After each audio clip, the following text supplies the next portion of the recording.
تو نبی صلی اللہ علیہ وسلم نے فرمایا اللہ کا ذکر ایسے کرو لوگ دیوانہ سمجھیں. لوگ کیا سمجھیں؟ دیوانہ. اس کا یہ مطلب نہیں ہے کہ کلیجے پھاڑ پھاڑ کے اور وہ موالی جیسے قوال. جب ان قوالوں کو بولو نا کہ یہ کس طرح اللہ کے نام کی توہین کر رہے ہو، کہہ رہے حدیث میں آتا ہے اللہ کا ذکر ایسے کرو لوگ کیا سمجھیں؟ دیوانہ. یہ مطلب نہیں ہے حدیث کا، کیونکہ حدیث کا مطلب سب سے پہلے صحابہ نے سمجھا، مطلب کثرت سے اللہ کا ذکر کرو. آج محفلوں میں بھی اللہ کا ذکر ختم. نبی صلی اللہ علیہ وسلم نے کیا فرمایا؟ وہ محفل جس میں اللہ کو یاد نہ کیا جائے قیامت کے دن خسارے کا ذریعہ بنے گی. اس لیے جب بھی کوئی محفل ہو نا، کہیں نہ کہیں کسی نہ کسی حوالے سے اللہ کا نام لے لینا چاہیے انسان. ہم نے علماء کو دیکھا ہے، اہل اللہ کو دیکھا ہے، کوئی نعمت سامنے آئی نا، جیسے سخت گرمی میں ہمارے ایک استاد سے ان کے سامنے انگور لا کے رکھے ہم نے، پیاس لگ رہی ہو اور لال سرخ انگور آ جائیں ایک دم، دنیا دار آدمی ایک دم پھوڑ دے گا. ایسے ہی ہے نا؟ کیا خیال ہے بھائی؟ ایک دم کھانا شروع کرے گا. ابے لا یار. اللہ والے کیا کرتے ہیں؟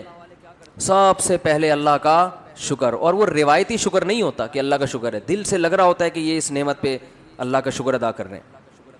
اے اللہ تیرا کتنا بڑا فضل ہے، کیسی کیسی نعمتیں تو نے ہمیں کھانے کو عطا فرمائی. گرمی میں جب ٹھنڈا پانی آیا کرے نا، اللہ کو یاد کرے انسان. صرف روایتی نہیں، روایتی کا مطلب بسم اللہ الرحمن الرحیم پڑھ لیا اور آخر میں الحمدللہ کے لیے، یہ بھی ٹھیک ہے، سنت ہے، لیکن یہ تو ایک روایت بن چکی ہے نا، اس میں تو استحضار نہیں ہوتا. اس کے علاوہ بھی زبان سے کہے انسان یار اللہ کی کتنی بڑی نعمت ہے، شدید پیاس میں اس نے ہمیں پانی پلایا. اپنے پیارے بچوں کو جب دیکھا کریں نا کیسے پیارے لگتے ہیں، اگر اپنے ہوں. پڑوسیوں کے بچے نہیں اچھے لگتے انسان کو، وہ ٹینشن ابے لے کے جا یار ان کو. تو جب پیار آتا ہے تو فوراً کس کی طرف نسبت؟ اللہ کی نعمتیں. بھائی یہب لمن یشاء اناسا، جس کو چاہتا ہے بیٹیاں گفٹ میں دیتا ہے. یہ مجھے گفٹ میں ملی ہے پیاری پیاری بچیاں. وَيَهَبُ لِمَن يَشَاءُ الذُّكُورَ، جس کو چاہتا ہے بیٹے گفٹ میں دے دیتا ہے. بڑے ہو کر تو پتہ نہیں اچھے لگے نہ لگے، بچے تو اچھے ہی لگتے ہیں نا. تو جب اپنے بچوں کو پیار کیا کرو، کس کا شکر ادا کرو؟ اے اللہ تیری نعمت ہے، کیسے پیارے لگتے ہیں. بھائی ہمارا تو کلو کلو خون بڑھتا ہے بچوں کو دیکھ کے. صرف ایک فیملی پلاننگ والے ہیں جن کو بچے کو دیکھ کے خون جلتا ہے ان کا کہ یہ کیوں ہو گئے. کیا خیال ہے یہ کیوں ہو گئے؟ اور مجھے دیکھ کے تو اتنا خون جلتا ہے کہ ایک تو میں ہوں بھی چوتھے نمبر پہ. فیملی پلاننگ والے تو کہتے ہیں 2 کے بعد نہیں ہونے چاہیے نا، تو میں کون سے نمبر پہ ہوں؟ چوتھے نمبر پہ اپنے بہن بھائیوں میں. تو ایک تو اس لیے خون جلے گا، یہ تو اس کا تو پیدا ہونا ہی غلط تھا. کیا خیال ہے؟ اصول کے مطابق تو اس کو پیدا ہونا ہی نہیں چاہیے تھا. اس نے تو پیدا ہو کے غربت میں اضافہ کر دیا، کیونکہ 2 کے بعد جتنے ہوں گے غربت میں اضافہ کریں گے نا. اس لیے بھی جلتے ہیں. دوسرا اس لیے بھی جلتے ہیں کہ اس کے اپنے بہت سارے ہیں، اور اس لیے بھی جلتے ہیں کہ یہ بہت سارے بچے پیدا کرنے کی ترغیب بھی دیتا ہے. کیا خیال ہے؟ لیکن فیملی پلاننگ والوں کی جو ملامت ہے وہ میرے دل کے ارد گرد گھومتی ہے، اور میرے دل میں جو بچوں سے محبت ہے اس محبت کی گرمی ان کی ملامت کے تیروں کو میرے دل کے اندر پہنچنے نہیں دیتی. وہ جاتی ہے فیملی پلاننگ والوں کو جا کے الٹا جا کے لگتی ہے. سمجھتے ہو؟ میں ان سے کہتا ہوں کہ تم بھی اپنے بچے پیدا کرو تو زندگی سکون میں آئے گی تمہاری. اللہ پہ توکل کرنا سیکھو، اللہ کے بندو اعتماد کرنا سیکھو. خدا کی قسم دولت میں مزہ نہیں ہے. ایک دھیلا جیب میں نہ ہو لیکن نظر کس پر ہو؟ اللہ پر ہو. اس میں بڑا مزہ ہے کہ انسان کا جب اللہ سے تعلق ہوتا ہے نا تو پھر غربت میں بہت مزہ آتا ہے. اس کو پتہ ہے کہ کھلائے گا کون؟ اللہ. تو وہ ایک بزرگ تھے، ان کے پاس ایک طالب علم پڑھا کرتا تھا، فاقوں میں وقت گزر رہا تھا. تو وہ بچہ جو تھا نا، جب وہ گھر جاتا کھانے وانا ہوتا نہیں تھا گھر میں، تو ماں سے پوچھتا کچھ کھانے کو ہے، تو وہ کہتی نہیں آج ہم اللہ کے مہمان ہیں. دیکھو اللہ کے مہمان کو تو زیادہ ملنا چاہیے نا، مطلب یہ کہ آج ہمیں بس اللہ ہی کھلائے گا. بچہ سمجھ جاتا کہ آج گھر میں کچھ بھی نہیں ہے. تو ایک دن گھر میں گیا، کچھ ہے؟ انہوں نے کہا ہے کھانے کو. تو کہنے لگا اماں جب تو یہ کہتی ہے نا کہ آج ہم اللہ کے مہمان ہیں، تو اس کلام میں جو لذت ہے وہ کھانے میں نہیں ہے. بھوکا رہنے کا اپنا مزہ ہے بھائی، اپنی حماقتوں سے بشرطے کہ بھوکا نہ رہ رہا ہو. ایک ہوتا ہے اللہ کی طرف سے آزمائش، ایک ہوتی ہے اپنی حماقتوں سے. بے روزگاری کی وجہ سے خود ہی کوئی قابلیت ہی نہیں ہے، نہ پڑھائی میں دل لگا رہا ہے، نہ کوئی محنت مزدوری کر رہا ہے. پھر جو بھوک آئے گی یہ اللہ کی طرف سے نہیں ہے، یہ آپ کی حماقتوں سے ہے، اور اس میں خوشی بھی نہیں ملتی انسان کو، اس میں اور ٹینشن میں جاتا ہے. تو کہ جو غیر مسلم ہیں وہ اللہ کی عبادت کسی نہ کسی مفاد کو سامنے رکھ کے کرتے ہیں. وَمِنَ النَّاسِ مَن يَعْبُدُ اللَّهَ عَلَى حَرْفٍ, بہت سے لوگ ایسے ہیں جو اللہ کی عبادت, خدا کی عبادت ایک کنارے پہ کھڑے ہو کر کرتے ہیں. فَإِنْ أَصَابَهُ خَيْرٌ اطْمَأَنَّ بِهِ, اگر فائدہ ہو رہا ہے تو مطمئن, اور اگر آزمائشیں آ رہی ہیں انقلب علی وجہی, فوراً پلٹ جاتے ہیں. آج مسلمانوں میں بھی ایسے لوگ پیدا ہو گئے ہیں. تو اہل اللہ کی عبادت کرتے ہیں اللہ کو خوش کرنے کے لیے, ثواب کے لیے, بلکہ ثواب سے بھی آگے ان کا مقام پہنچ چکا ہوتا ہے کہ بھئی ثواب نہ بھی ملے پھر بھی کیا کرنی ہے, یہ تو اللہ ہمارا محبوب ہے نا. وہ خدا کی منکر تھی. کیوں؟ اس نے کہا کہ میں بچپن میں گاڈ نے مجھ سے میری ماں چھین لی, مجھے ماں کی ضرورت تھی, بچپن میں میری ماں مر گئی, تو اس غضب میں اس نے کہا میں نہیں مانتی اللہ کو, خدا کو نہیں مانتی, یہ ظلم کیا میرے ساتھ, جاؤ ہم بھی نہیں مانتے. تو ایسی فضول بات نا. خیر اس کو تو جو میں نے جواب دینا تھا دے دیا. لیکن یہ بھی ہوتا ہے ہمارے یہاں بہت سے لوگ جب ان کے مسائل پورے نہیں ہوتے, تمنائیں پوری نہیں ہوتی, آرزویں پوری نہیں ہوتی, کہتے کہاں ہے اللہ, میری تو شادی وہاں ہو نہیں رہی جہاں میں چاہ رہا تھا. یہ ہے, ان بیسس پہ بہت سے لوگوں نے خدا کا انکار کیا. میری تو تنخواہ اتنی ہے ہی نہیں, وہ محنت کر نہیں رہا, پیسے کما رہا ہے, ہم تو 5 ٹائم نماز پڑھ رہے ہیں, دعائیں مانگ رہے ہیں, تبلیغ میں سہ روزہ لگا کے دے, اب کوئی اللہ ملا معاذ اللہ نہیں ہے. یہ ہوتے ہیں پرلے درجے کے بے وقوف. یہ اللہ کے وجود کو ایسے ماننا چاہتے ہیں کہ اللہ ہو لیکن ہم خدا کے خدا ہوں, وہ ہمارا بندہ ہو. ان کو وہ والا خدا چاہیے جس کے یہ خدا ہوں. جیسے میں نے بھی مثال دی تھی نا بیان میں کہ آپ نے بچہ پیدا کیا, اب گھر میں چل کس کی رہی ہے, بچے کی چل رہی ہے, آپ کا کچھ چلتا ہی نہیں گھر میں, تو آپ کیا کہتے ہو, یار میں نے غلطی سے کیا پیدا کر دیا, باپ پیدا کر دیا ہے. ٹھیک ہے نا, غلطی سے میں نے کیا پیدا کر دیا ہے. جیسے انگریزوں کے یہاں بچے پیدا ہونے بند ہو گئے ہیں, ان کے ہاں باپ پیدا ہوتے ہیں. بچوں کو آنکھیں دکھائیں پولیس آ جائے گی, بچہ باپ کو آنکھیں دکھائیں اتنی جلدی پولیس نہیں آتی, باپ بچے کو آنکھیں دکھا دے فوراً پولیس آئے. وہ بچے پھر بتاتے بھی ہیں, اب دوبارہ آنکھیں دکھائیں فون دے گا فون. ایسے ایک آدمی نے مجھے خود بتایا, کہہ رہے میں پاکستان سے اپنی فیملی کو امریکہ لے کے گیا تو مجھے غصہ آیا بچے پہ کسی بات پہ, میں نے تھپڑ لگا دیا اس کے, بہت بدتمیزی کر رہا تھا. تو اس نے یہ واقعہ سنایا نا, کہتے ہیں کہ میں نے اس کو تھپڑ جیسی لگایا, مجھے پتہ ہی نہیں, میں تو آرام سے انجوائے کر رہا ہوں, پولیس آئی اٹھا کے لے گئی مجھے. یار بچہ باپ کو یار تھانے بھجوا دے. میں تو کہتا ہوں یار آدمی کی کیا گزرتی ہوگی. خیر کہتے ہیں میں تھانے سے ہو کے آیا تو مجھے بڑا غصہ آیا, میں نے کہا میں تو اور لگاؤں گا ایک تھپڑ, مجھے کیوں بھجوایا. چاہے جب میں گھر آیا نا تو بچے کو جیسی آنکھیں دکھائی, بچہ کیا کہتا ہے فون کی طرف. اس زمانے میں موبائل فون نہیں تھے, یہ والے فون کا جو ہے وہ نہیں, وہ گھمانے والا بھی نہیں, وہ تو زیادہ پرانا ہو گیا, لیکن یہ والے فون تھے جو پی ٹی سی ایل والے نہیں ہوتے. تو کہہ رہے ہیں فون کی اشارہ کر کے کہتا ہے دیکھ رہا ہے, وہ کہہ رہے میں نے کہا بھائی یہ میں نے غلطی سے کیا پیدا کر دیا. تو وہ میرے سامنے ہوتا ہے, پرانا واقعہ ہماری حضرت کو سنا رہا تھا, وہ میرے سامنے ہوتا, میں کہتا بھائی آپ نے غلطی سے نہیں کیا, ان ملکوں میں جان بوجھ کر باپ پیدا ہو رہے ہیں, غلطی سے نہیں ہو رہے. لا ایسا ہے کہ اب اولادیں پیدا ہو ہی نہیں سکتی ہیں, قانون ایسا بن گیا ہے. اب یہاں جو بھی پیدا ہوگا, وہ جو حدیث میں آتا ہے نا انتلد الامۃ ربتہا, حدیث میں آتا ہے قیامت کی علامات میں سے کہ باندی اپنے مولا کو, آقا کو جنے گی. تو مطلب یہ باپ کس کو جنے گا, اپنے باپ کو جنے گا, بیٹے کو تھوڑی جنے گا. میں نے کہا یہ تو حدیث ہے, تو قرب قیامت کی علامت ہے, تو ابا جنے ہیں. میرے پاس ہوتا تو میں سمجھاتا.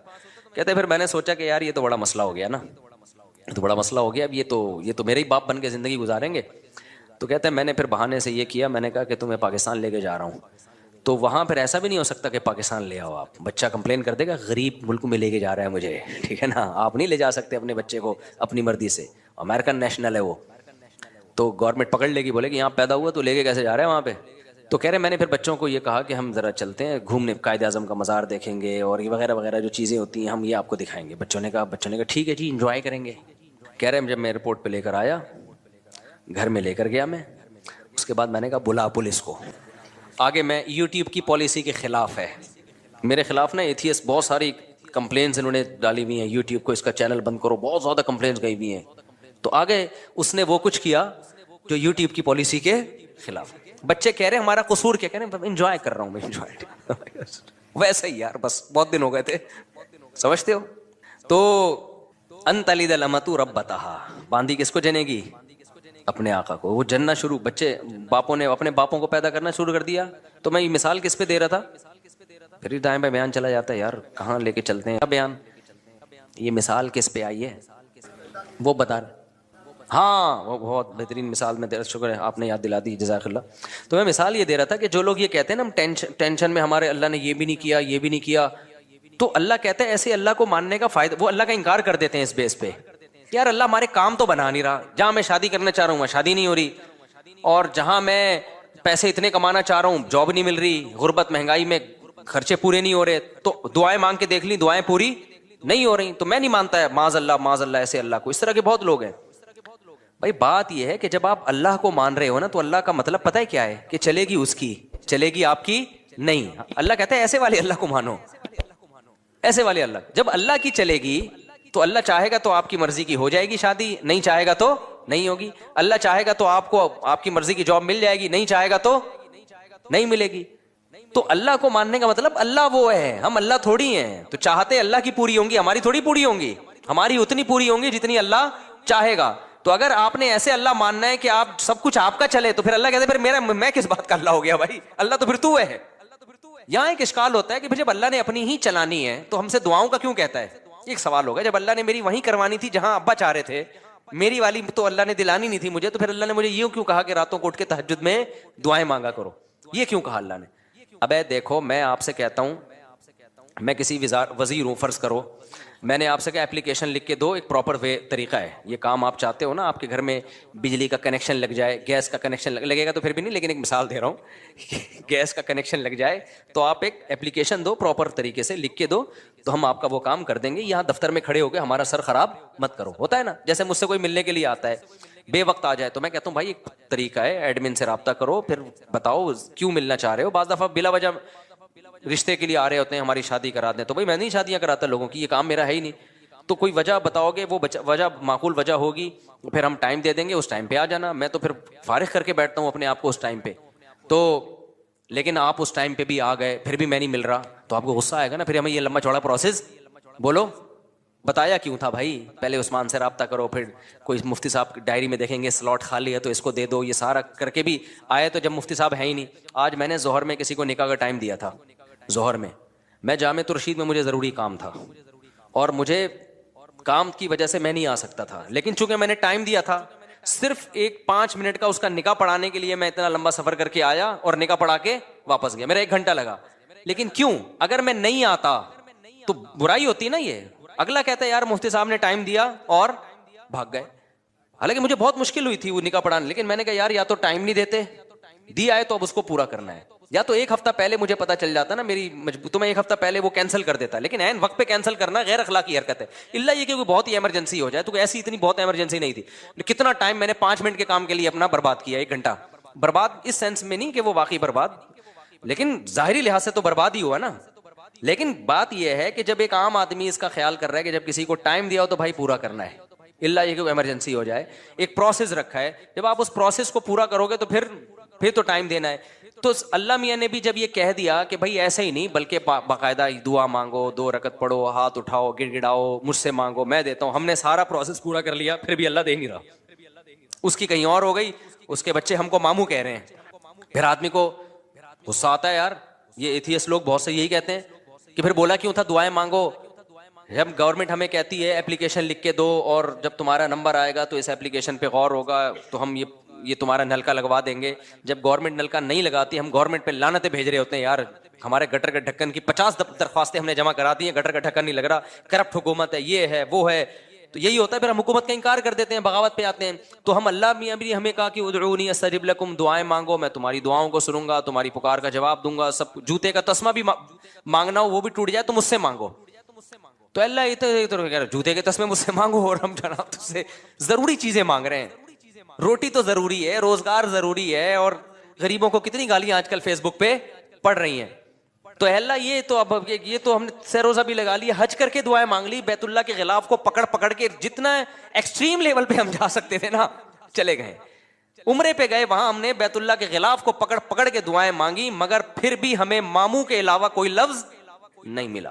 بہت سے لوگ اس چکر میں ایتھیسٹ ہوتے ہیں کہ یار یہ کوئی خدا ودا معاذ اللہ نہیں ہے, ہوتا تو کچھ تو ترس آتا نا ہمارے اوپر. تو یہ ایک اشکال ہوتا ہے. پہلا جواب تو میں نے دیا ہے, پہلا جو جواب ہے نا کہ آپ اللہ کو اللہ نہیں مان رہے, آپ اللہ کے اللہ بننے کی کوشش کر رہے ہو, اس اشکال کا جواب تو ہو گیا. لیکن دوسرا اشکال ہوتا ہے یہ اللہ ہی کے کہنے پہ تو ہم کر رہے ہیں. خوب سمجھ لو, اللہ نے جو کہا ہے نا کہ مجھ سے دعائیں مانگو تو میں تمہاری حاجات کو پورا کروں گا, تو دنیا میں تو جب ہم کسی کو کہتے ہیں نا کہ میں حاجات کو پورا کروں گا, تو ایمان بالغیب والا معاملہ نہیں ہوتا, نہ سامنے والے پر لازم ہے کہ ہم پر ایمان لے کر آئے.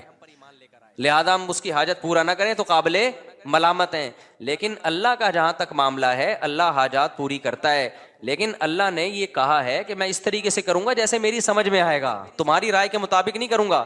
اس لیے کہ میں نے اپنے آپ کو غیب کے پردوں میں رکھنا ہے. اگر میں نے ایسے دعائیں قبول کرنا شروع کر دی، تم نے یہ مانگا میں نے یہ دے دیا، تو جو ایتھیسٹ ہیں سارے ایمان لے آئیں گے میرے اوپر، معاملہ غیب پہ تھوڑی رہے گا، پھر تو مشاہدے پر ہو جائے گا. سمجھ میں آ رہی ہے بات کہ نہیں آ رہی؟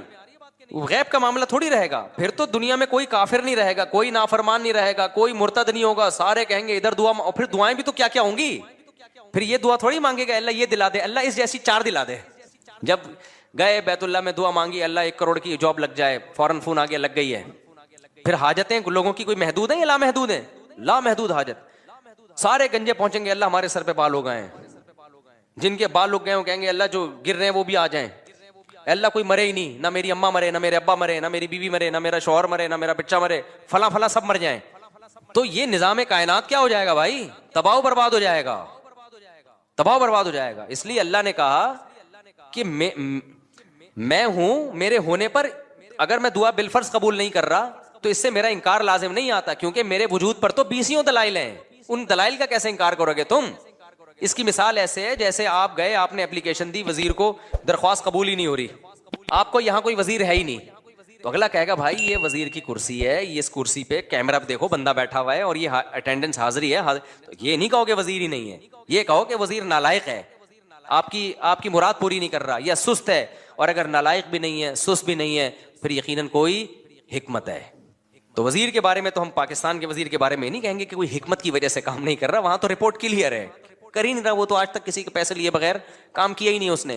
اللہ پہ نہ رشوت کا الزام لگ سکتا ہے، نہ اللہ پہ یہ الزام لگ سکتا ہے کہ معاذ اللہ وہ بندوں کے کام کر کر کے تھک گیا ہے، تو اللہ کے بارے میں یہی کہا جائے گا. اور اس نے دعا قبول نہیں کی ہے تو بھائی وہ ہمارا کام ہے فائل جمع کرا دینا، اور وہ اس طرح سے نہیں کر رہا کسی اور طرح سے، وہ اپنے بندوں کو لاوارث نہیں چھوڑتا. ہاں اس نے ایک حکمت کے تحت ایک طریقہ رکھا ہوا ہے کہ ایسے میں ہر ایک کو ظاہری طور پہ دینا شروع کر دوں تو یہ خدا بن جائیں گے، میں کیا بن جاؤں گا؟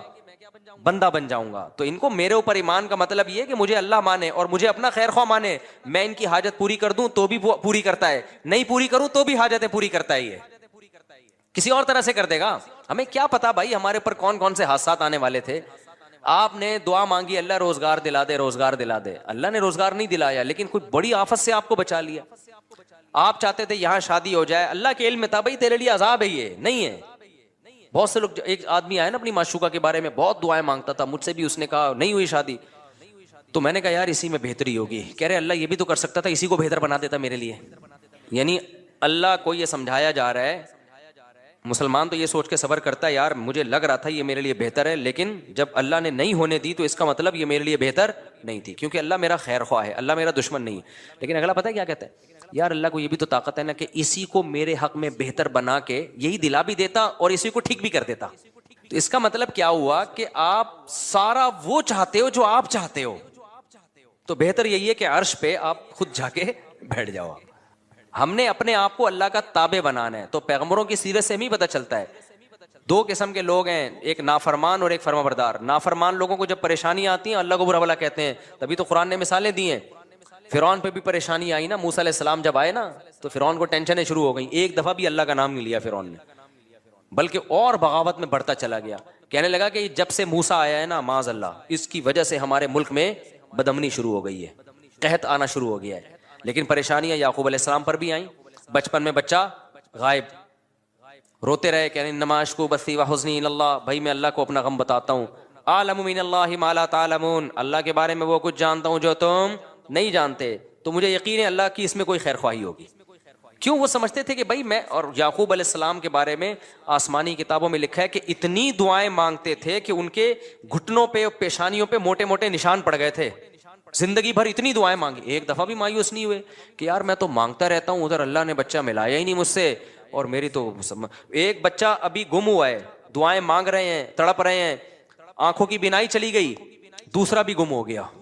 تو قرآن یہ واقعات کیوں بتاتا ہے؟ کیا معاذ اللہ اپنی برائیاں کر رہا ہے؟ سورہ یوسف میں جب لوگ کہتے ہیں نا ایتھیس لوگ کہ ہم نے اللہ سے مانگا اور ہمیں تو کچھ نہیں ملا، تو قرآن تو کہہ رہا ہے کہ یعقوب علیہ السلام کا بچہ گم گیا تھا، انہوں نے اللہ سے ساری زندگی مانگا، ملا کیا؟ دوسرا بھی گم گیا. ٹھیک ہے نا. تو یہ تو اللہ گویا معاذ اللہ اپنی برائیاں کر رہا ہے. نا نا نا نا، اللہ اپنی تعریفیں کر رہا ہے کہ میں بعض دفعہ نوازتا ایسے ہوں، آزمائشوں میں ڈال ڈال کے دیکھتا ہوں کون صبر سے کام لیتا ہے. تبھی تو جب یوسف علیہ الصلوۃ والسلام کو اپنا اللہ نے والد سے ملایا مصر کا بادشاہ بنا کے، تو فوراً یعقوب علیہ السلام نے کہا میں نے کہا نہیں تھا عالم من اللہ ما لا تعلمون، میں اللہ کے بارے میں وہ کچھ جانتا ہوں جو تم نہیں جانتے. تو اس لیے یہ ٹینشنوں کی بیس پہ خدا کا انکار کرنا، اس سے اللہ پہ تو کوئی اثر نہیں پڑتا بھائی، آپ کی ٹینشنیں کم ہونے کے بجائے بڑھ جاتی ہیں. تو اس بیس پہ جو خدا کا انکار کرتے ہیں نا ٹینشنوں کی بیس پہ، ان کا انجام خودکشی ہوتا ہے. اور جو ایسے موقع پہ صبر سے کام لیتے ہیں، بھائی اللہ ہے، ہماری مراد پوری کرے تو بھی ہے، نہیں پوری کرے تو بھی ہے. ایک بزرگ کا واقعہ ہے، کتابوں میں لکھا ہے، مجھے اس کی سند کی تحقیق نہیں ہے. بعض واقعات ثابت نہیں ہوتے، ان میں سچ کا بھی امکان ہوتا ہے، جھوٹ کا بھی، لیکن ان سے جو مضمون ثابت ہوتا ہے وہ بالکل ٹھیک ہوتا ہے. تو کہتے ہیں ایک بزرگ حج پہ جاتے تھے، حج کرتے آواز آتی کہ بھائی حج قبول نہیں ہوا. اگلے سال پھر حج پہ چلے جاتے، پھر آواز آتی حج قبول نہیں ہوا. تو کئی سال ایسے ہی ہوتا رہا، قبول نہیں ہوا قبول نہیں ہوا. تو کسی نے ان سے پوچھا کہ حضرت آپ کو ہر سال حج کے بعد آواز آتی ہے غیب سے کہ قبول نہیں ہوا، تو پھر آپ کرتے کیوں ہیں؟ کہتے ہیں بھائی میرے بس میں تو یہی ہے. ٹھیک ہے نا، میرے بس میں کیا ہے؟ اب میں تکبر میں آ جاؤں، بولوں قبول اللہ جا تو نہیں کر رہا تو جاؤ، ہم بھی نہیں کر رہے. دنیا میں انسانوں کے ساتھ تو ایسا ہو سکتا ہے بھائی، میں 3 دفعہ آپ کسی بندے کو منائیں گے، میرا عذر قبول کر لے پھر بھی نہیں کرے گا، بولے گا بھاڑ میں جا یار، تجھے منانے کے علاوہ بھی تو اور بہت سارے غم ہے نا. انسانوں کے ساتھ ایسا کیا جا سکتا ہے، اللہ کے ساتھ ایسا نہیں. اللہ کو جھکنے والے لوگ پسند ہیں بھائی. غم میں دیا تو غم میں تسلی رکھو، خوشیاں دی ہیں تو خوشی میں اتراؤ نہیں، کس کا شکر ادا کرو؟ میرا شکر ادا کرو. تو اللہ کو ایسے لوگ پسند ہے. قرآن میں اللہ ایسے ہی لوگوں کی تعریفیں کرتا ہے. 2 طرح کے لوگ بتاتا ہے، غم میں پاگل ہو گئے اور غم میں صبر کیا، انہوں نے شکر کیا تو اللہ نے ان کے غموں کو بھی دور کر دیتا ہے اللہ تعالیٰ، ورنہ اسی غم میں صبر کی توفیق دے دیتا ہے. تو وہ بزرگ ہر دفعہ حج کر رہے ہیں، آواز آ رہی ہے قبول نہیں قبول نہیں قبول نہیں. لوگوں نے کہا پھر کیا فائدہ؟ انہوں نے کہا بھائی ہم تو اس کے علاوہ ہم تو بندے ہیں یار، ہم تو کرتے رہیں گے. تو جب انہوں نے یہ الفاظ کہے نا تو کہتے ہیں غیب سے آواز آئی کہ یہ والا بھی قبول ہے اور اس سے پہلے جتنے کیے وہ بھی قبول ہے. تو اللہ یہ لفظ سننا چاہ رہے تھے. تبھی جن لوگوں کا نماز میں دل نہیں لگتا نا، کہتے ہیں نماز میں ایکچولی مزہ ہی نہیں آ رہا، پنکھے گن رہے ہوتے ہیں، ٹینشنیں اتنی ایسی، نماز کا کیا کرنا ہے. بھائی دفع کرو یار. اللہ نے کہا وضو کر کے میرے سامنے کھڑا ہو کے نماز پڑھ لو بس، ٹھیک ہے نا. ہم اس سے زیادہ کچھ کر نہیں سکتے، تو ہم تو جھکے رہیں گے اللہ کے سامنے، اور کوئی ہمارے پاس آپشن ہی نہیں ہے. تو کبھی اللہ حاجت پوری کر دے گا. خدا کی قسم جس کو دعا کا فلسفہ سمجھ میں آ جائے نا، تو وہ ایتھیس جو دعا قبول نہ ہونے سے خدا کا انکار کر رہا ہے، اگر اسے دعا کا فلسفہ سمجھ میں آ جائے تو دعا سے زیادہ لذیذ عبادت پھر کوئی نہیں ہے. کیونکہ اس میں پتہ ہے کہ یار اللہ کو مانگنے والے کو دیتا ہے، اللہ دے گا کیسے یہ اس کی مرضی، تو وہ مانگتا ہی رہتا ہے. وہ کہتا ہے بھائی قبول نہیں ہو رہی تو اور زیادہ مزہ آتا ہے مانگنے میں. قبول ہونا شروع ہو جائیں تو پھر تو آدمی کہتا ہے کہ یار یہ کیا ہے، یہ تو غیب پر ایمان تھوڑی رہا. نہیں ہو رہی پھر جو مانگتا ہے تو اس سے اللہ کو محبت ہوتی ہے. اس لیے حضرت عمر کا قول یاد رکھو. حضرت عمر فرماتے ہیں میں جب دعائیں مانگتا ہوں تو مجھے اس کی فکر نہیں ہوتی قبول ہو رہی ہے کہ نہیں ہو رہی، مجھے اس کی زیادہ فکر ہوتی ہے دعائیں مانگنے کی توفیق مل رہی ہے کہ نہیں مل رہی ہے. کیونکہ اللہ کے سے مانگ رہے ہو نا، اگر اس کا مطلب اللہ کے وجود پر بھی ایمان ہے، اس پر بھی ایمان ہے کہ حاجتیں وہی پوری کرتا ہے، اس پر بھی ایمان ہے کہ اس کے بغیر کچھ ہو نہیں سکتا، تو یہ بڑی کوالٹی ہے بھائی. باقی کچھ ملے نہ ملے اس کا مطلب آپ کامیاب ہو، چاہے ناکامی کے نقشے نظر آ رہے ہو. کیونکہ انجام تو اصل تو اینڈ کا اعتبار ہے کہ انجام کیسا ہوتا ہے آپ کا. آپ ساری زندگی خوشیوں میں رہے اور آخر میں پھانسی کے پھندے پہ لٹکنا ہے، کیا فائدہ ایسی خوشیوں کا؟ ساری زندگی جیل میں آخر میں رہائی ہے، تو اینڈ کے لحاظ سے آپ کیا ہیں؟ کامیاب ہے. تو بے شک یعقوب علیہ السلام کی ساری زندگی غموں میں گزری، اینڈ کیا ہوا؟ انجام اچھا ہوا. اور لترضوا عنهم فان ترضوا عنهم فان الله لا يرضى عن القوم الفاسقين. اے نبی جب آپ غزوہ تبوک سے واپس پہنچیں گے تو یہ جھوٹی قسمیں اٹھائیں گے تاکہ آپ ان سے راضی ہو جائیں، خوش ہو جائیں. اگر آپ خوش ہو بھی گئے اللہ پھر بھی خوش بولو نہیں ہوگا. دیکھو یہاں نبی کو خوش کرنے کا ثواب کیوں نہیں مل رہا؟ کیونکہ یہاں نبی کو خوش کرنے سے مقصد اللہ کو خوش کرنا نہیں ہے. تو قرآن کہہ رہے ہیں ایسی خوشی کا میں ایسی خوشی پہ خوش نہیں. اور کعب ابن مالک، مرارہ ابن ربی اور ہلال ابن امیہ، ان 3 صحابی نے سچ بول کے نبی کو ناراض کر دیا. منافقین نے جھوٹ بولا نا کہ یہ عذر تھا یہ عذر تھا، ہم تبوک میں اس لیے نہیں آ سکے، یہ مسائل تھے یہ مسائل تھے. نبی عالم الغیب نہیں، آپ نے کہا چلو بھائی ایسے ہی ہوگا، آپ خوش ہو گئے ٹھیک ہے بھائی جاؤ، کوئی سزا نہیں کچھ بھی نہیں. اللہ نے کہا آپ خوش ہیں، اللہ نہیں خوش ان سے. دوسری طرف منافقین جو مخلص صحابہ تھے 3، کعب ابن مالک، مرارہ ابن ربی، ہلال ابن امیہ، یہ 3 صحابی نے سچ بولا. یا رسول اللہ کوئی عذر نہیں تھا، بس ہم سستی کی وجہ سے پیچھے رہے، کوئی عذر نہیں. جانا چاہیے تھا، ہم پہ فرض تھا، لیکن باغ پک چکے تھے، سب کچھ تیار تھا پھر بھی نہیں گئے, کوئی عذر نہیں ہے. سچ بولا نا, نبی غضبناک ہو گئے. نبی کیا ہو گئے؟ اس لیے نہیں کہ سچ بولا ہے, اس لیے کہ جب کوئی عذر نہیں تھا تو پیچھے رہنے کا کوئی جواز بنتا نہیں. آپ نے فرمایا قم, جاؤ یہاں سے, حتی یقضی اللہ فیکم, اللہ فیصلہ کرے گا تمہارے بارے میں. 40-50 دن بائیکاٹ ہوا, یہاں تک کہ صحابی کہتے ہیں نبی نے سلام تک کا جواب نہیں دیتے تھے. کیا گزری صحابہ پر, مگر قرآن کہہ رہے ہیں میں کیا تھا ان سے, بولو, راضی تھا, کیونکہ مجھے خوش کرنے کے لیے انہوں نے سچ بولا. تو پھر اللہ نے پیغمبر کو بھی راضی کر لیا بعد میں, اور اتنا خوش ہو گئے پیغمبر, فرمایا اللہ نے تمہاری تو. اچھا اور سنیں, اسلام کے عقیدے بتا رہا ہوں کتنے واضح ہیں کہ ہم اسلام کو فالو کسی مدرسے کے کسی بندے کی وجہ سے نہیں کرتے. اور یہ بھی بتا دوں, اس ایک بندے کی وجہ سے مدرسوں کو بدنام کرنا کہ مدرسے ایسے ہوتے ہیں, یوں ایسے ہوتے ہیں, یہ بھی وہی زیادتی ہے جس کا میں نے ابھی تذکرہ کیا. جب حضرت کعب ابن مالک کی توبہ قبول ہوئی تو ان کو خوشخبری پہنچی, وہ نبی کے پاس آئے. آپ صلی اللہ علیہ وسلم کا چہرہ حدیث میں آتا ہے استنار وجہہ کأن وجہہ قطعۃ قمر, ایسے چمک رہا تھا جیسے 14ویں کا چاند. آپ نے کیا فرمایا, ابشر بخیر یوم مر علیک منذ ولدتک امک, اے کعب اس دن کی خوشخبری قبول کرو کہ جس دن سے تمہاری ماں نے تمہیں جنا ہے, آج تک ایسا خوشی کا دن تمہاری زندگی میں نہیں آیا, اس دن کی مبارکباد ہو تمہیں. حضرت کعب مالک نے کیا کہا, امن کا ام من عند اللہ, یہ خوشخبری آپ کی طرف سے یا اللہ کی طرف سے؟ نہیں آ رہی بات.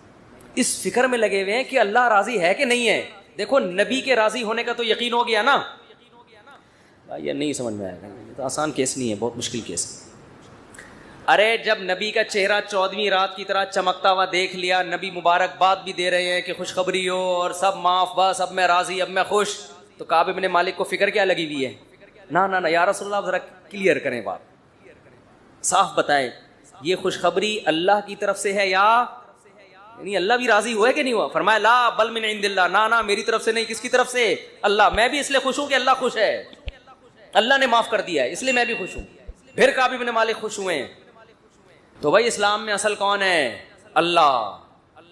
تبھی علماء کہتے ہیں کسی سے تنہائیوں میں گناہ ہوا ہو بالفرض, اللہ نہ کرے, اور اس نے توبہ کر لی, پھر لوگوں کو پتہ چل گیا, لوگ تانے دے رہے ہیں تو ویسا تھا, ان تانوں کی پرواہ بولو مت, بولے نہ تمہارا جرم کیا اور نہ ہمیں تم سے معافی مانگنے کی ضرورت, جس سے کیا ہے وہ جانتا ہے. لوگوں کو لفٹ کرایا کرو زیادہ, کیونکہ لوگ اس چیز کو مسلط کر لیتے ہیں. ہمارے حضرت کے پاس ایک بندے کا فون آیا لندن سے, کہتا ہے یار میں نے گناہ کیا تھا, پکڑا گیا, کہہ رہے اب میں نے توبہ کر لی, رو رو کے گڑ گڑا کے اتنی معافیاں مانگی کہ اللہ نے بھی دل میں سکون ڈال دیا کہ میں نے تجھے معاف کر دیا, کہ لیکن پبلک معاف کرنے کے لیے تیار نہیں. پبلک جب بھی گزر کرے ہے نا وہی, تو پبلک کا دل تو چھوٹا ہوتا ہے نا, پبلک کا دل کیا ہوتا ہے, تو ایسی صورت میں پبلک کو زیادہ لفٹ نہیں کرائے. بولے جاؤ تمہاری ایسی کی تیسی, ہم جانے اللہ جانے تو کون ہوتا ہے بھائی میرے کو. اور قرآن کے الفاظ دیکھو یار, وَمَن يَعْمَلْ سُوءًا أَوْ يَظْلِمْ نَفْسَهُ ثُمَّ يَسْتَغْفِرِ اللَّهَ يَجِدِ اللَّهَ غَفُورًا رَحِيمًا. ایسے وجد والی آیتیں ہیں. فرمایا جو بھی گناہ کرے گا, اپنی جان پہ ظلم کرے گا, ظلم ہو گیا, گناہ ہو گیا, شیطان نے بہکا دیا اس کو, غلط ہو گیا اس سے, حقوق العباد سے اس کا تعلق نہیں ہے, کیونکہ حقوق العباد میں پھر اس بندے سے بھی معافی مانگنا ضروری. کچھ جرائم ایسے ہیں جو اللہ اور بندے کے آپس کے معاملات. فرمایا پھر اس کو خیال ہوا کہ بھائی خدا تو انتقام لے گا, اور ویسے بھی غیرت کے خلاف ہے جس نے اتنے احسانات کیے اس کو ناراض کرنا. قرآن کہہ رہا ہے ثم یستغفر اللہ, پھر وہ اللہ سے کیا کرتا ہے, معافی. کیا عجیب الفاظ ہیں. اللہ نے یہ نہیں فرمایا غفارہ اللہ, اللہ اسے معاف کر دے گا, نہ یہ انداز نہیں ہے, یہ اللہ اس سے انتقام نہیں لے گا. فرمایا یجید اللہ غفور الرحیم, وہ اللہ کو پائے گا, وہ دیکھے گا کہ اللہ غفور بھی ہے اور رحیم, وہ دیکھے گا اپنی آنکھوں سے. یہ ایسے ہے جیسے ہم کسی کو دعوت دیں کہ آپ ہماری دعوت پہ آؤ, آپ پوچھتے ہیں کیا کیا ملے گا. ایک طریقہ ہوتا ہے آپ بتائیں بھائی بریانی کا انتظام بھی ہے, کباب بھی ہیں, اور اللہ بھلا کرے چکن کا بھی انتظام ہے, اور کڑھائی بھی ہے, 2-4 چیزیں اور بتا دی آپ نے, تو ذہن میں رکھ کر آئے گا ٹھیک ہے بھائی یہ چیزیں ہیں. ایک اسٹائل یہ ہوتا ہے وہ کہ بھائی کیا ملے گا. تو آپ اس کو بتائیں جب تم آؤ گے نا تو میری دعوت میں پہنچنے کے بعد تمہیں محسوس ہوگا کہ وسیم بھائی چھوٹے موٹے سیٹھ، وسیم بھائی نے دعوت، یہ جی تم پالو گے، یہ چیز محسوس کرو گے کہ وسیم بھائی طبیعت کے تنگ، ایسا دسترخوان ہوگا، چھوڑو بریانی کباب، وہ غریبوں والی باتیں ہیں، کیا بریانی، مسالے والی بریانی، اور مفتی صاحب کے بیان سنتے رہتے الٹے الٹے، مسالے والی بریانی، چپلی کباب، کوئٹہ کی چائے، ابے بھائی چھوڑو یہ باتیں، یہ تو کہیں کھانچے وانچے میں پڑی ہوئی ہوگی، ٹھیک ہے نا. یجد تم پاؤ گے، مجھے محسوس کرو گے کہ یہ چھوٹا موٹا سیٹ نہیں ہے. دسترخوان دیکھ کے اندازہ ہو جائے گا بھائی کوئی بہت بڑا آدمی ہے. قرآن کیا کہتا ہے؟ جو گناہ کرے گا اور توبہ کرے گا یجد اللہ غفور الرحیم. اللہ یہ نہیں فرما رہے کہ اس کو معاف کروں گا، اللہ فرماتے ہیں جیسے کوئی بندہ دعوت پر آئے تو آپ کہو بھائی تم پاؤ گے کہ میں چھوٹا موٹا سیٹ نہیں ہوں. ہاں میں اس پہ واقعہ سنا رہا تھا کہ حضرت مولانا طارق مل صاحب ایک دفعہ کویت کے شہزادوں نے ان کی دعوت کی، تو اب وہ کیا تصور دماغ میں لے کے گئے ہوں گے. فرماتے ہیں میں حیران ہو گیا، اونٹ کے بچے صحیح پورے روسٹ، نہیں آئی سمجھ میں. آپ کو پتہ ہے اونٹ کا بچہ کسے کہتے ہیں؟ اونٹنی کے جو بچے ہوتے ہیں نا وہ ذبح کر کے کھال اتار کے کنووں میں پورے پورے روسٹ چاول بھر کے دسترخوان پہ رکھے. بکرے روسٹ تو سنے ہوں گے، اونٹ روسٹ نہیں سنے ہوں. اب جو شہزادے ہیں ان کے لیے یہ کوئی اتنی بڑی چیز نہیں ہے، ان کی یہ بریانی ہے، ٹھیک ہے نا، ان کی بھی کیا ہے. اب ان سے اگر مولانا طارق جبیل صاحب پوچھیں شہزادوں سے جی آپ کی دعوت ہے کیا کیا ملے گا، تو ان کو غصہ آئے گا نا، نہیں آ رہی سمجھ میں یار. او بھائی ان کو غصہ آئے گا نا کہ یار ہم کویت کے شہزادے ہیں، ہماری کرنسی دیکھو، اور ہم یہاں کا تو غریب آدمی اتنا پرتکلف کھانا کھاتا ہے، اور تم شہزادوں سے پوچھ رہے ہو کھانے میں، آپ کو غم ہو رہا ہے کہ پتہ نہیں بریانی ملے گی کہ نہیں ملے گی، پتہ نہیں روٹی ہوگی کہ نہیں ہوگی. تو اگر وہ ان سے پوچھتے تو وہ جواب میں یہ تھوڑی کہتے کہ یہ بھی ہے یہ بھی ہے، وہ کہتے بھائی آ جاؤ پتہ چلے گا شہزادوں نے دعوت کی ہے. آ جاؤ گے تو پتہ کیا چلے گا؟ پتہ چل جائے گا کہ شہزادہ بھی کوئی نائجیریا کا نہیں، کہاں کا؟ کویت کا، عرب شہزادہ ہے، اس کی دعوت ہے، آپ آئیں. اور ان کو پتہ چل گیا، انہوں نے بیان میں بھی بتا دیا.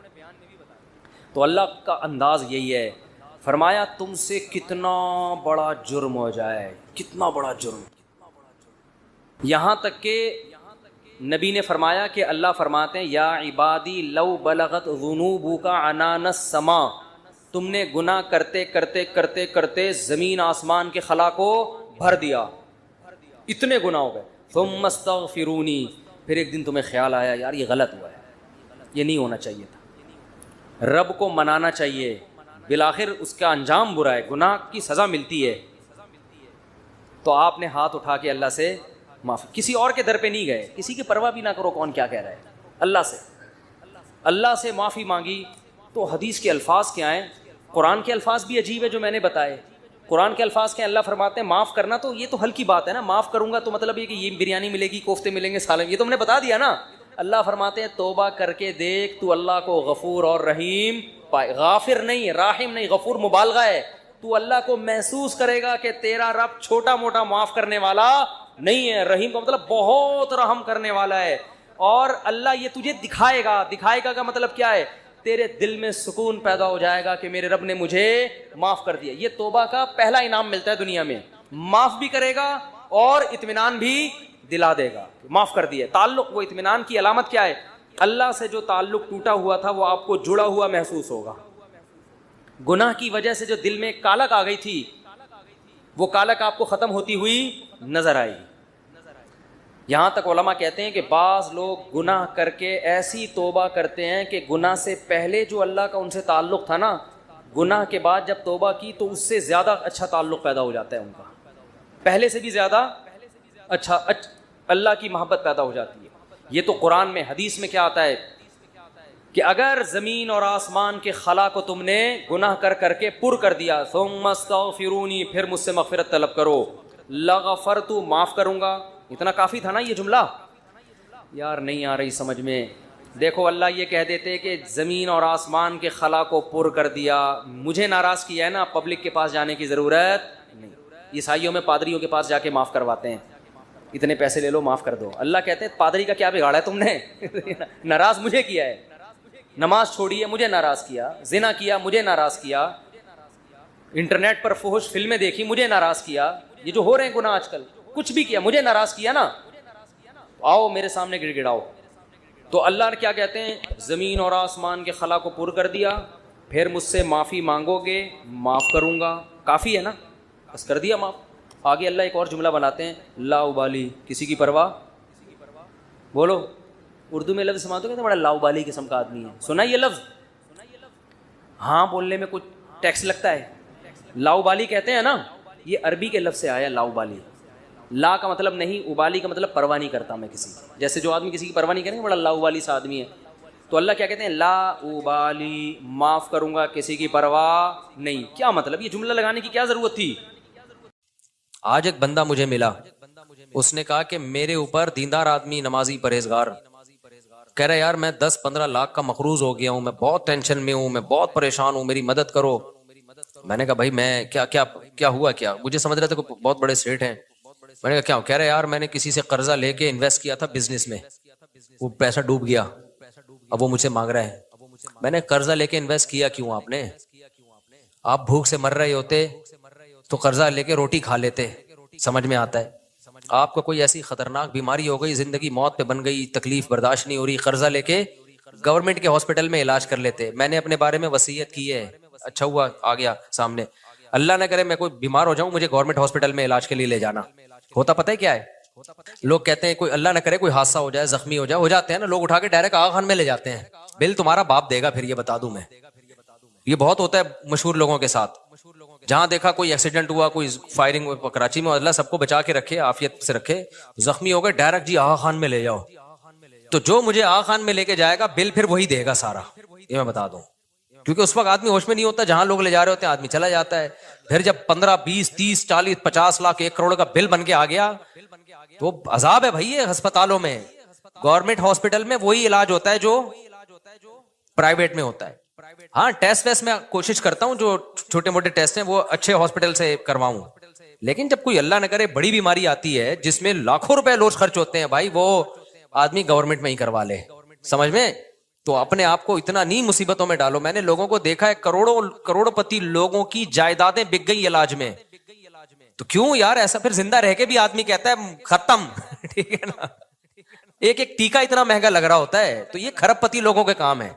آغا خان میں علاج کروائیں, جو مہنگا علاج ہے وہ زرداری صاحب کروائیں, وہ نواز شریف صاحب کروائیں, ان لوگوں پہ سوٹ کرتی ہیں یہ چیزیں. نارمل جو ہم جیسے لوگ ہیں, میں نہیں کہہ رہا ہم غریب ہیں, اللہ نے میرے پاس بہت کچھ دیا ہے, لیکن میں کیوں سارا آغا خان میں لگا دوں بھائی. میں چھوٹی موٹی بیماریاں ہیں, ٹیسٹ ہیں, وہ ٹھیک ہے, اس کے لیے تو جو ہے نا وہ آپ کوشش کریں لیب اچھی ہونی چاہیے, اس میں تو میں آغا خان ہی کو ترجیح دیتا ہوں.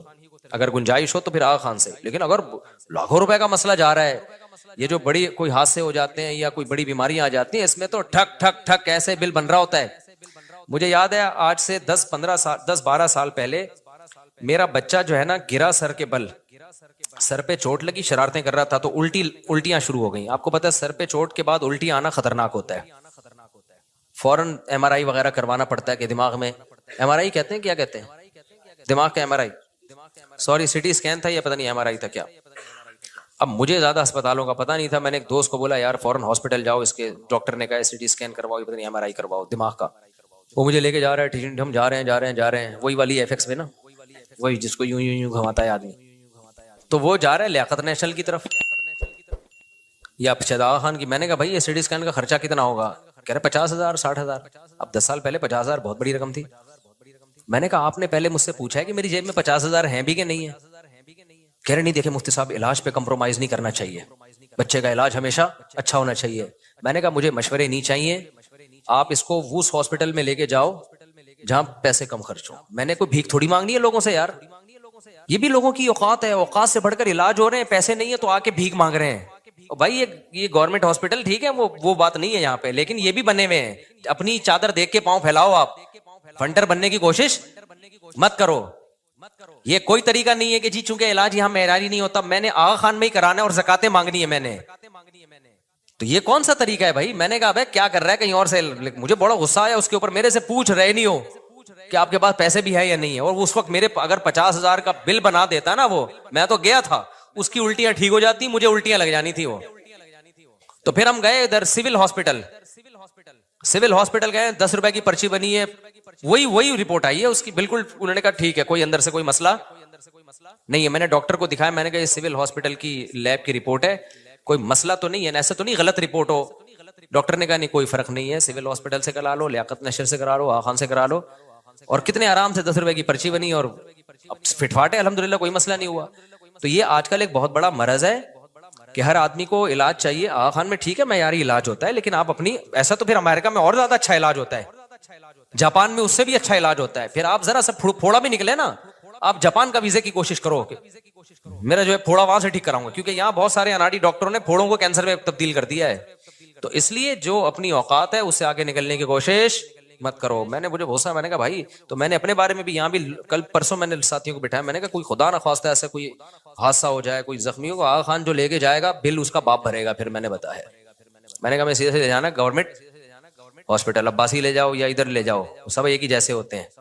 جتنی جو ہے نا, میں یہ نہیں کہہ رہا میری اوقات بہت تھوڑی ہے, اوقات الحمدللہ بہت بڑی ہے, لیکن میں اتنی ان چیزوں پہ, جب ایک چیز ایک سستے میں ہو سکتی ہے تو میں اتنے اپنے آپ کو ٹینشن میں کیوں ڈالوں کہ میری گاڑی بھی بک جائے اور جو سب کچھ, گھڑی بھی بک جائے, موبائل بھی بک جائے. تو بھائی اگر بہت ہے, اتنا ہے کہ تعلقات ہیں یا آپ مسلم, آپ کی اسٹیل ملیں چل رہی ہیں, پھر تو ان کے لیے یہ غریبوں والی باتیں کر رہا ہوں جو میں کر رہا ہوں نا, گھٹیا باتیں ہیں یہ. لیکن اگر اتنا نہیں ہے آپ کے پاس کہ خربوں اربوں روپے نہیں ہے, تو پھر نارمل علاج کراؤ جیسے سب لوگ کراتے ہیں, ٹھیک ہے نا. تو اس سے زیادہ آگے بڑھنے کی کوشش نہ کرو. میں سمجھتا ہوں سب سے بڑی ٹینشن یہ ہے کہ انسان کسی کے سامنے ہاتھ پھیلا. مار دو یار, ہمیں جان سے مار دو, ہم ہاتھ نہیں پھیلاتے انشاءاللہ. میری تو یہ ہے کہ یار مارنے دو مجھے آرام سے. ہمارے حضرت کی بھی یہ سوچتی, بیمار ہو جاؤں نا مارنے دینا آرام سے. تو میں تو یہ, میرا یہ نظریہ, اللہ آزمائش سے بچائے, کیونکہ بعض دفعہ آدمی باتیں بہت بڑی کر رہا ہوتا ہے, جب آزمائش میں آتا ہے تو اس کی اوقات سامنے آتی ہے. لیکن اب تک جو میری سوچ ہے وہ یہ ہے کہ بھائی بیماری میں مرنے دینا, ایسا خرچہ ہمارے اوپر نہ ڈال دینا کہ کل ہمیں لوگوں کے سامنے ہاتھ پھیلانا پڑے. موت ہمیں قبول ہے, وہ مرنا تو آج نہیں تو کل مرنا ہی ہے نا, کیا خیال. تو یہ نہیں ہونا چاہیے بڑے بڑے اتنے مہنگے. تو مجھے ابھی میں بتا دوں, اگر کوئی مجھے آغا خان لے گیا نا, اللہ سب کو عافیت والی زندگی دے, ہمیں بھی ہر طرح کی حادثہ سے بچائے. تو اگر کوئی لے جائے نا حادثاتی اس میں, ہاں مجھے پتا ہو کہ اتنا خرچہ ہوگا آغا خان میں, پھر میں اپنا سرمایہ اور اپنا حساب دیکھوں, ایک اماؤنٹ پتا ہو نا, پھر میں فیصلہ کر سکتا ہوں آغا خان میرے لیے سوٹیبل ہے یا نہیں. لیکن جب ایسے زخمی حالت میں یا کوئی ایسی ایمرجنسی میں جاتے ہیں, پتہ نہیں ہوتا پیشنٹ کو کیا ہونے والا ہے تمہارے ساتھ. بل جب بن کے آئے گا نا, آدمی کے ہوش اڑ جاتے ہیں. میں نے اپنی زندگی میں اپنے ریلیٹیوز کو دیکھا ہے, جائیدادیں بک گئی, زیرو پہ آ گئے, روڈ پہ آ گئے, وہ سب کچھ علاج میں خرچ ہو گیا ان کا, پھر بھی قرضہ ان کے اوپر, ساری زندگی ان قرضوں کو اتارنے میں لگ گیا. تو اس لیے فنڈر بننے کی کوشش کرو ہی نہیں, اور زیادہ آگے جاؤ نہیں. سب سے پہلے اپنا جنرل فزیشین جو ہے نا, جو گھریلو گلی محلے کا ڈاکٹر ہوتا ہے, یہ بھی ہلکی چیز نہیں ہوتا.